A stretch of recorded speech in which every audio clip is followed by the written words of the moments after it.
এঁচোড় কাটার সময় আঠা লেগে যে বিরক্তি লাগে, সেটা কি করে করলে বিরক্ত লাগবে না আর কেমনভাবে বাড়িতে ছুরি দিয়ে এঁচোড় কাটবেন সেটা এখানে আমি দেখিয়েও দেব।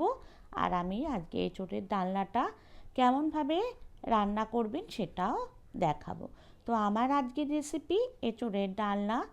বন্ধুরা দেখতেই পাচ্ছেন আমি ছুরি দিয়ে এঁচোড়টা কাটছি, বটি দিয়ে আমি কাটছি না, আমি ছুরিতেই বেশি কমফোর্টেবল। তো ছুরি দিয়ে কেমনভাবে কাটবেন দেখুন, আমি বারবার ছুরির গায়ে তেল লাগিয়ে নিচ্ছি, সর্ষের তেল, তারপরে এঁচোড়টাকে কাটছি। আর যতবার আঠা বেরোচ্ছে সঙ্গে সঙ্গে সেটা আমি জল দিয়ে ধুয়ে নিচ্ছি। এভাবে করলে আঠা আপনার হাতেও লাগবে না আর আপনাকে কোনোভাবেই বিরক্ত করবে না।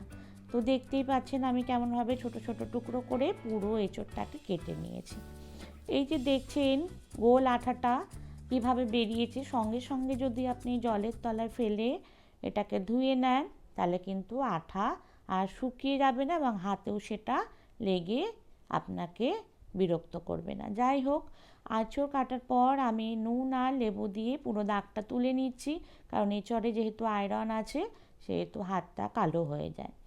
এবার আমি প্রেসার কুকারে পুরো এঁচোড়টা দিয়ে নুন আর হলুদ সঙ্গে দেবো একটু তেল, যাতে প্রেসারের গায়ে এঁচোড়ের আঠাটা লেগে না যায়, দিয়ে এটাকে মিডিয়াম আঁচে 2 সিটি দিয়ে সেদ্ধ করে নেব। তো বন্ধুরা কেমন আছেন সবাই? আশা করি আপনারা ভালো আছেন, সুস্থ আছেন। মীনাক্ষীর নতুন একটি রেসিপিতে আপনাদের সবাইকে স্বাগত। পুরো এঁচোড়টা প্রেসারে দিয়ে পরিমাণ মতন জল দিয়েছি, নুন হলুদ দিয়েছি আর 1 চামচ তেল দিয়ে এবার ঢাকা বন্ধ করে এটাকে আমি ঠিক 2 সিটি দিয়ে প্রেসারে সেদ্ধ করে নেব। তো এঁচোড়টা আমার সেদ্ধ হয়ে গেছে। এবার আমি নিয়ে নিয়েছি কিছু মশলা, আর হচ্ছে পেঁয়াজ, আলু, টমেটো আর হচ্ছে আদা রসুন কাঁচা লঙ্কা। আলুটা ডুমো ডুমো করে কেটে নিয়েছি। পেঁয়াজ, রসুন, আদা আর কাঁচা লঙ্কাটা মিক্সার গ্রাইন্ডারে আমি খুব ভালোভাবে পেস্ট করে নেব। নিয়েছি তেজপাতা, গোটা গরম মশলার মধ্যে আছে বড় এলাচ, ছোট এলাচ, দালচিনি আর লবঙ্গ। গ্যাসে বসিয়ে দিলাম কড়াই। এরপর কড়াই গরম হলে আমি দেব সর্ষের তেল। এঁচোড়টা সর্ষের তেলে করলেই খেতে বেশি ভালো লাগে। আমি নিরামিষ করছি না, আমি পেঁয়াজ রসুন দিয়েই এঁচোড়টাকে বানাচ্ছি।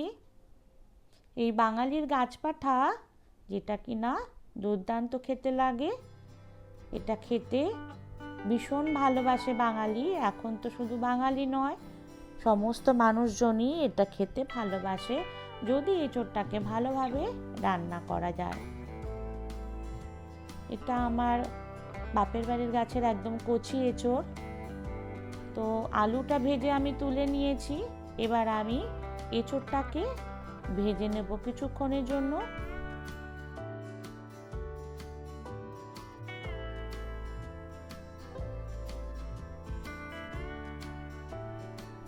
আলু আর এঁচোড় ভাজা হয়ে গেলে তুলে নিয়ে আবার আমি তেল দিলাম।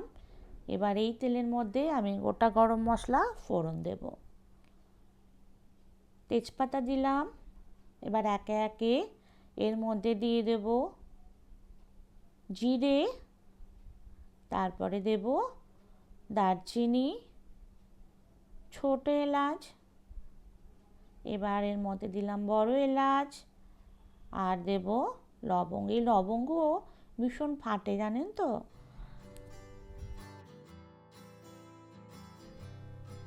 দেখেছেন তো কেমন ছিটকাচ্ছে। আর এই কড়াইয়ের গায়ে যে কালো কালো দেখছেন, এটা কিন্তু একদমই থাকবে না। নুন দিয়ে দিলাম একটু, সমস্তটাই মশলা কষতে কষতে কড়াইয়ের গা ছেড়ে যাবে। তো মশলা থেকে সুন্দর গন্ধ বেরিয়েছে। এবার পেঁয়াজ, রসুন, আদার পেস্টটা দিয়ে দিচ্ছি। খুব ভালোভাবে এটাকে এবার কষিয়ে নেব। আদা, পেঁয়াজ, রসুনের কাঁচা গন্ধ চলে গেলে এর মধ্যে আমি গুঁড়ো মশলা অ্যাড করব। একটু জল দিয়ে দিলাম, মিক্সার গ্রাইন্ডারে যেটাতে বেটেছিলাম সেটা ধুয়ে একটু জল দিলাম। কাশ্মীরি লঙ্কার গুঁড়ো দিচ্ছি। এবার একটু হলুদ গুঁড়ো মেশাবো। আমি কিন্তু অন্য কোনো গুঁড়ো মশলার ইউজ করব না, না জিরের গুঁড়ো না ধনের গুঁড়ো। এই পেঁয়াজ রসুন আদা আর কাঁচা লঙ্কা, কাশ্মীরি লঙ্কার গুঁড়ো, হলুদেই কিন্তু এটা অসাধারণ টেস্ট লাগবে।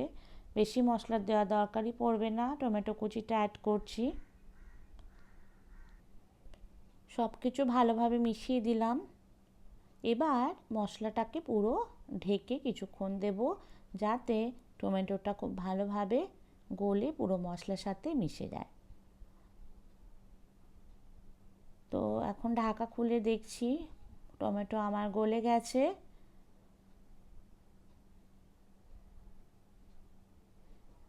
এবার প্রয়োজন মতন গরম জল দিচ্ছি, যাতে এই সমস্ত এঁচোড় আর আলু সেদ্ধ হয়।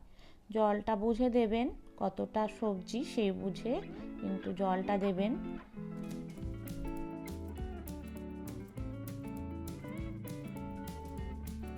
সমস্ত সেদ্ধ এঁচোড় দিয়ে দিয়েছি, আর এবার দিচ্ছি আলু। ভেজে রাখা আলুটা দিলাম। এবার ঝোলের সাথে খুব ভালো করে মিশিয়ে দিচ্ছি। ঢাকা দিয়ে কিছুক্ষণ ফুটতে দেব। এঁচোড় যেহেতু সেদ্ধ করাই আছে, খুব বেশি টাইম লাগবে না। মোটামুটি 5-7 মিনিট ঢেকে ভালো করে ফুটিয়ে নিলে রেডি হয়ে যাবে এঁচোড়। দেখুন বন্ধুরা, আমি এবার একটু নুন দিলাম। মোটামুটি হয়ে এসছে এঁচোড়। বন্ধুরা, রেসিপিটা ভালো লাগলে অবশ্যই লাইক কমেন্ট শেয়ার করবেন। একটু গরম মশলা দিলাম, আর চ্যানেলটা সাবস্ক্রাইব করে বেল আইকনটা প্রেস করে দেবেন। 1 চামচ ঘি দিচ্ছি। আপনারা চাইলে কিন্তু তেল গরম হওয়ার সময়ও 1 চামচ ঘি মিশিয়ে দিতে পারেন, ওটাতেও কিন্তু খুব ভালো লাগে। সব কিছু ভালোভাবে মিশিয়ে দিয়ে আবার একটু ঢেকে দেব, যাতে পুরো গন্ধটা ভালোভাবে এনহান্স হয়। তো রেডি হয়ে গেছে আমার এঁচোড়, বাঙালির গাছপাঠা। তো অসাধারণ স্বাদের এই এঁচোড়।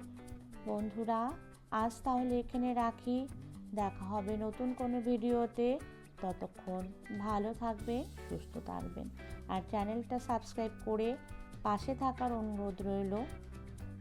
Thank you everyone.